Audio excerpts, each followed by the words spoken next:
दोस्तों नमस्कार। मैं डॉक्टर सीपी राय, जनपक्ष में आपका स्वागत है। आज बात करूंगा कुंभ की, लेकिन उसके पहले आप सबसे प्रार्थना है कि मेरे यूट्यूब चैनल को अगर आपने सब्सक्राइब न किया हो तो कृपया सब्सक्राइब का बटन दबा करके सब्सक्राइब कर लीजिए। उसकी संख्या बढ़ेगी तो मुझे भी रुचि पैदा होगी और ज़्यादा रोजाना ये कार्यक्रम करने में, अपनी बात आप तक पहुंचाने में। कुंभ के फोटो तो आपने देख रहे होंगे, वीडियो देख रहे होंगे, तस्वीरें देख रहे होंगे। जो सुपारी मीडिया है, सुपारी लेके काम करने वाली गुलाम मीडिया, उस पर भी देख रहे होंगे किस कदर भीड़ हो रही है। मीलों मीलों लंबा जाम लगा हुआ है और उसका असर सिर्फ एक जगह नहीं है, अयोध्या में भी है, बनारस में भी है और प्रयागराज में। तीनों जगह आम आदमी कैद है अपने अपने घरों में, अपने अपने इलाकों में। लोग जा नहीं पा रहे कहीं काम करने, जहाँ जो काम करते थे वहाँ तक पहुँच नहीं पा रहे। वही अयोध्या की हालत है। ट्रेन बंद कर दी गई, स्टेशन बंद कर दिया गया कई जगह पर। संगम में तो शायद हुआ है ये काम। और बहुत सारे, आज मैं एक वीडियो देख रहा था, एक सज्जन ने वीडियो डाला था, वो अयोध्या से 15 किलोमीटर दूर कहीं रहते हैं। उन्होंने लिखा कि उनको 15 किलोमीटर दूरी तय करने में 7 घंटे का समय लगा। जिस रोड पर वो जा रहे थे वो रोड पूरा जाम था, जबकि दूसरा एक रोड था जो पूरी तरह से खाली था। लेकिन उस पर चूंकि किसी वीआईपी को जाना था, इसलिए उसका रास्ता रुका गया था। ऐसी ही सूचनाएं बनारस से मिल रही हैं। बनारस में भी लोगों की यही हालत है। जो लोग बहुत दूर दूर से चल कर आए हैं वो सोचते हैं कि जब कुंभ में जा ही रहे हैं तो बनारस भी हो लें, अयोध्या भी हो लें, तीनों जगह हो लें। तीनों जगह वही जाम की हालत पड़ी हुई है। अयोध्या के जाने के बाद लोग बनारस और इलाहाबाद भी पहुंच रहे हैं। इलाहाबाद में हालत ये है, आज कई सारे वीडियो देखने को मिले। एक किसी ने वीडियो डाला है जिसमें मीलों लंबा जाम दिखाई पड़ रहा है। उस जाम के बहुत आगे एक कहीं पर बहुत तेज धुआं उठता दिख रहा है। वीडियो डालने वाले ने कहा कि गाड़ियों में आग लग गई है।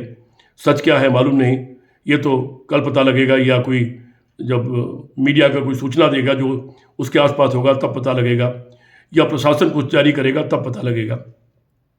पर प्रशासन जारी कहाँ करता है। उस दिन ध्यान होगा जब भगदड़ मची थी, चीत्कार हो रही थी, न जाने कितने लोग मर गए। लोग कह रहे हजारों संख्या है। लोगों की संख्या का अगर नहीं हजारों हैं तो सरकार को उसके नाम जारी करने चाहिए कि इतने लोग, फला फला लोग मरे हैं। देश में और दुनिया में कोई दुर्घटना होती है तो कोई भी सरकार सबसे पहले 2 काम करती है। एक, जो दुर्घटना में तत्काल हताहत लोग होते हैं, जिनका निधन हो चुका होता है, उनकी लिस्ट जारी करती है और घायलों की लिस्ट जारी करती है। दूसरा, कई टेलीफोन नंबर जारी करती है कि देश में जहाँ जहाँ लोग भी रहते हैं, उनका कोई परिजन अगर इस ट्रेन में या इस इलाके में था तो इस नंबर पर बात करके पता लगा सकते हैं अपने परिजन के बारे में। क्या आपने कहीं पर भी कोई ऐसी सूचना देखी इस सरकार ने ये लिस्ट जारी की हो कि कौन लोग का निधन हुआ है, कौन लोग घायल हैं, कहाँ कहाँ किस अस्पताल में इलाज चल रहा है? और क्या कोई नंबर जारी किए गए कि जिन लोगों के घरों के लोग गायब हैं उन नंबरों पर वो बात कर सकें, जानकारी काट सकें, पूछताछ कर सकें? कोई जानकारी नहीं। हाँ, आपने दृश्य देखे होंगे ट्रक में उठा उठा करके मलबा ले जाने के, जिसमें लोगों की चप्पल, साड़ी, कपड़े, बैग ट्रक में लादे जा रहे थे और ट्रक में लाद लाद के ले जा रहे थे। कितने लोग मरे हैं। एम्बुलेंस की दौड़ धूप आपने देखी होगी, लेकिन अभी तक कोई सफाई नहीं हो पाई कि सचमुच में कितने लोग मरे। जब से कुंभ शुरू हुआ है कई बार वहां आग लग चुकी है। चारों तरफ बहुत हाहाकार है इस वक्त। मीलों लंबी लाइन लगी, 12-12 घंटे से लोग लाइन में लगे हुए हैं और आगे नहीं बढ़ पा रहे हैं। वीआईपी लोगों को फुर्सत नहीं कि वो इनके बारे में सोचें। एक के बाद एक वीआईपी इलाहाबाद चला जा रहा है और उनके कारण तमाम रास्ते और पुल बंद हो जा रहे हैं। कुंभ के मेला क्षेत्र के इलाके बंद हो जा रहे हैं, जिसके नाते वो जो आस्था से आए हुए लोग हैं, गरीब लोग हैं, बड़ी मुश्किल से, बहुत तकलीफ सह सह के आए हुए हैं। गरीब नहीं भी हो, वो अगर साधारण भी है, मध्यम वर्ग भी हैं, अमीर आदमी तो नहीं जाता ऐसी जगहों पर, या जाता है तो वीआईपी का इंतजाम करके जाता है। लेकिन जो मध्यम वर्ग है या निम्न मध्यम वर्ग है या निम्न वर्ग है, जो आस्था से वहाँ गया हुआ है, वो मुसीबतों के पहाड़ के नीचे जी रहा है। आज देख रहा था मैं वीडियो, बच्चे रो रहे हैं, भूखे और प्यासे, उनका दूध खत्म हो गया है, पानी पीने को नहीं मिल रहा है। औरतों को शौचालय जाना है, शौच के लिए स्थान नहीं है, क्योंकि एक एक तिल तिल में, एक एक इंच इंच में इंसान बस भरा हुआ है, आगे रास्ता बढ़ नहीं पा रहा है। वीआईपी लोगों के कारण रास्ता रुका हुआ है। ये कैसा इंतजाम है? किसने इंतजाम किया ये? फिर आपने जब पूरे देश में घूम घूम कर प्रचार किया था कि आइए इसको महाकुंभ बनाएं, करोड़ों लोग, 40 करोड़ 50 करोड़ लोगों की बात आपने किया और कहा 100 करोड़ भी आ जाए तो कोई दिक्कत नहीं। तो क्या इंतजाम किया था आपने और किस लिए न्योता दे रहे थे आप? क्या गंगा और जगहों पर नहीं है?